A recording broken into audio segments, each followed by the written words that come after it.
You close your laptop. But your brain doesn't close with it. One message you didn't answer. One email you should have sent. One meeting you keep replaying. A task you forgot. And somewhere in the background, your phone is still lighting up. You finally get into bed. And instead of feeling tired enough to sleep, your mind suddenly becomes louder. If that sounds familiar, you don't necessarily need more motivation. You don't need a better productivity system. You may simply have too much mental clutter. And today, we're going to approach that problem the way Japanese culture has approached it for centuries. Not by adding more structure, but by understanding what deserves to stay inside your head and what has already outstayed its welcome. There are 2 Japanese ideas worth understanding before we begin. The first is Kanso. In traditional Japanese design, Kanso doesn't mean empty. It means every element that remains has earned its place. Walk into a traditional Japanese room. You might see one vase, one scroll painting, one low table. Nothing competing for your attention. Japanese architects and designers understood that when you remove what doesn't belong, what remains becomes more powerful. Not weaker. More powerful. Your mind works exactly the same way. When every thought has equal access to your attention, nothing gets the focus it actually needs. The second idea is Danshari. Popularized by Japanese author Hideko Yamashita. Danshari is a 3-part philosophy. Dan, refuse what enters unnecessarily. Sha, let go of what has already accumulated. Re, separate yourself from attachment to things that no longer serve you. Most people apply this to physical objects. Closets, cabinets, kitchen drawers. But Yamashita always believed the most important application was mental. Because the clutter that exhausts us most isn't usually in our rooms. It's in the unfinished thoughts we carry from morning until midnight. Neuroscientists have a name for this. The Zeigarnik effect. Your brain assigns active processing space to anything that remains unresolved. It literally cannot stop thinking about something until you either complete it or consciously release it. That's why a random thought appears while you're trying to focus on work. I need to book that appointment. Did I reply to Sarah? I forgot to buy something yesterday. You haven't done any of these things, but your brain keeps them open, like browser tabs running in the background, draining your mental battery, even when you're not looking at them. And this is where the modern world has created a specific kind of exhaustion that didn't exist 30 years ago. We carry more unresolved loops than any previous generation.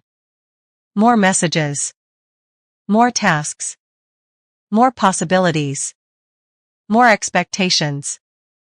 And no system for letting any of it go. So here are 3 practices. Drawn from Kanso and Danshari. Not your phone. Paper. Write down everything currently occupying your mind. Tasks. Worries. Ideas. People you need to contact. Conversations you keep replaying. Things you've been postponing. Don't organize it. Don't judge it. Don't try to solve anything yet. Just get it out. All of it. Think of it as opening every browser tab you've been holding in your memory. You don't have to close every tab. You just have to stop holding them in your head. Now divide the list into 3 categories. Do. Decide. Release. Do means something that genuinely requires action. Decide means something you've been avoiding making a decision about. And release means something you cannot control, cannot change, or simply don't need to keep thinking about. This third category is where Danshari becomes powerful. Because not every thought deserves a response. Some thoughts are just mental leftovers. Noise that your brain produced without being asked. A quiet mind isn't an empty mind. It's a mind that doesn't have to react to everything. So tonight, before you sleep, take 5 minutes. Empty the mental tabs. Then choose only one thing that actually deserves your attention tomorrow. Not 10. 1.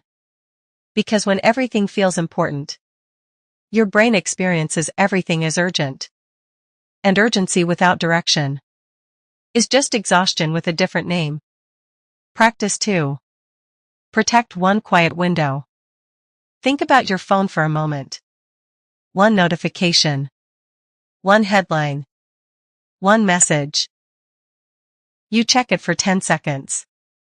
And suddenly your mind is somewhere completely different. You return to what you were doing. But part of your attention is still attached to what you just saw. This is what researchers call attention residue. Every time your brain switches context. From an email to a message. From a message to a video. From a video back to work. It leaves behind a fragment of itself at the previous task. After enough switches, your available attention is scattered across a dozen places that have nothing to do with what's in front of you. This is why your evenings feel draining. Even when you haven't done anything particularly difficult. You haven't been resting. You've been switching. So here's the second practice. Create one quiet window every day. Just 20 minutes. No notifications. No social media.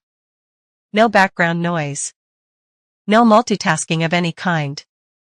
During those 20 minutes, do exactly one thing. Drink your coffee. Walk. Write. Read. Or simply sit. At first, this will feel strangely uncomfortable. Your brain will look for something to react to. That discomfort is not boredom. It's your nervous system realizing it no longer has noise to process. And that moment of discomfort is exactly where space begins. Kanso applied to attention doesn't mean consuming nothing. It means giving fewer things access to your attention. Not every notification deserves a response. Not every piece of content deserves your time. Some things can simply remain outside your mental room.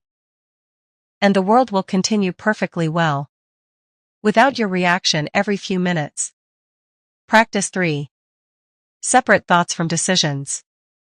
This is perhaps the most important practice of the 3. Because sometimes the problem isn't that your mind has too many thoughts. It's that too many of those thoughts are trying to become decisions at the same time. What should I do next? Should I reply? Should I accept this? Am I falling behind? What if I make the wrong choice? And suddenly, a quiet evening becomes a boardroom. Inside your own head. Here's what helps. Take the list from practice 1. And ask one question for each item. Does this require action from me right now? If the answer is yes, give it a specific next step. Not I need to deal with work. Instead, tomorrow at 10, I'll spend 20 minutes finishing the report. Your brain relaxes when a vague problem becomes a defined action. Something with a shape, a time, a location. If the answer is no, give yourself permission to leave it alone. And if you genuinely don't know, write 2 words. Decide later. That sentence creates something incredibly valuable. A mental boundary. You are telling your brain, I haven't forgotten this. I simply don't need to solve it right now. This is different from avoidance. Avoidance says I don't want to deal with this. A boundary says I will deal with this at the right time. And that difference matters enormously. Because overthinking doesn't survive in clarity. It survives in uncertainty. The brain keeps reopening the same question. Because there is no clear place to put it. So give important thoughts a place. Give decisions a time. And give everything else permission to wait. Now let's put this together. In the simplest possible way. Practice 1. 5 minutes tonight. Write down everything in your head. Sort each item into do, decide, or release. Choose one thing for tomorrow. Practice 2. 20 minutes tomorrow. No notifications. One task only. Let your brain experience actual quiet. Practice 3. Before bed. Look at anything still unresolved. Ask, does this require action right now? If yes, define the next step. If no, give it a time or let it go. 3 practices. No expensive app. No complicated system. No need to change your entire life. Because here's what I want you to understand. The goal isn't to create a life where nothing stressful ever happens. That's not possible. Deadlines will still exist. People will still disappoint you. Your inbox will continue filling up. Unexpected problems will still arrive. The difference is, you don't have to give every one of them a permanent room inside your head. And perhaps that's the deeper lesson behind Kanso and Danshari. Simplicity isn't about removing everything. It's about knowing what deserves to stay. We declutter our closets, our kitchens, our phones. But we rarely think to declutter the place where exhaustion is actually created. Our attention. So tonight, before you sleep, try something different. Put your phone across the room. Take one sheet of paper. Write down the 5 thoughts that have been following you around today. Look at each one slowly. Ask, is this mine to solve right now? If it is, choose the next step. If it isn't, let it go. If it isn't time yet, give it a time. Then close the notebook. Not because everything is solved, but because you have decided that you don't need to carry everything into tomorrow. Maybe that's what a quieter mind really is. Not a mind without thoughts, but a mind with enough space to choose which thoughts deserve its attention. Tell me in the comments. What is one thought, task, or mental burden you are ready to stop carrying tonight? Write just one. Because sometimes putting something into words is the first step toward letting it go.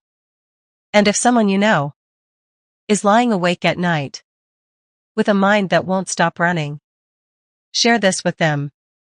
Because sometimes the most generous thing you can offer someone is permission to put something down.